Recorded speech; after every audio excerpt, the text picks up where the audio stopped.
శాసనసభ్యులు శ్రీ బొత్స అప్పలరాజు గారు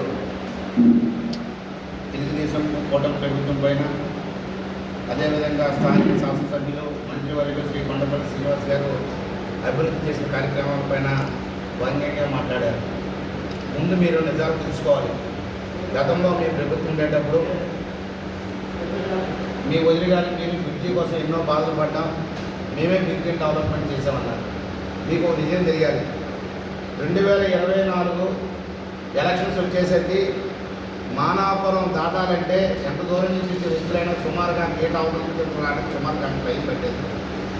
మీరు ఎప్పుడు కూడా బ్రిటిష్ వాళ్ళగా ఒక్కో నియోజకవర్గాన్ని, మీ అన్నయ్య నియోజకవర్గం, మీరు నియోజకవర్గాన్ని ఎంచుకొని అక్కడ అభివృద్ధి మీద ఏ పనులు అభివృద్ధి పనులు ఏది చేయలేదు. కానీ అక్కడ ఏ విధంగా ప్రజలను మభ్యపెట్టి మీ జగన్మోహన్ రెడ్డి ఎలాగైతే రాష్ట్రాన్ని దోచుకున్నాడో మీరు అదే విధంగా ఈ గైత్నార్ నియోజకవర్గాన్ని దోచుకున్నారు తప్ప మీరు ఎక్కడ అభివృద్ధి చేశారని అడుగుతున్నాం.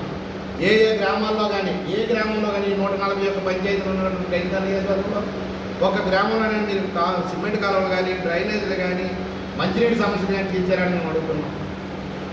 ఎందుకంటే మంత్రి గారు 2024లో ఎమ్మెల్యే మంత్రిగా ప్రమాణ స్వీకారం చేసిన రోజు నుంచి మానాపురం పరిస్థితులు, ఆ దుర్భరమైన పరిస్థితిని చూసి కాంట్రాక్టర్లు పిలిపించి ప్రతి వారానికి ఒకసారి రివ్యూ పెట్టుకొని మేఘాల మీద సంవత్సరాల్లో దాన్ని కంప్లీట్ చేసి ఈరోజు చాలా ప్రశాంతంగా పరిశ్రమలు అవ్వచ్చు, ఛత్తీస్గఢ్ ప్రజలైతే అవ్వచ్చు, ఈరోజు సాలూరు, బొబ్బిలి, పార్వతీపురం, పురపాం నియోజకవర్గ ప్రజలు కానీ, శ్రీకాకుళం జిల్లా ప్రజలు కానీ, ఇవాళ మేము కూడా ఆ గేట్ అవుతున్నటువంటి ప్రతి ప్రధానికి కూడా ఎంతో ఆనందంగా ప్రయాణం చేస్తున్నారు.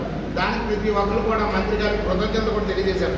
అది మీరు నిజాలు తెలుసుకొని మాట్లాడాలి తప్ప మా వదిలి గారు ఎంపీ ఉన్నప్పుడు మేము ఎంత బాధపడ్డామో ఈ మంత్రికి ఏం తెలుసు మీరు అంటున్నారు. మీరు ఏం చేశారో అందరికీ తెలుసు. మీరు కాంట్రాక్టుల విషయంలోనే వర్కులు చేయకుండా ఎందుకు నెగ్లిజెన్స్ అయ్యాయో అది అందరికీ తెలిసిన వాస్తవం.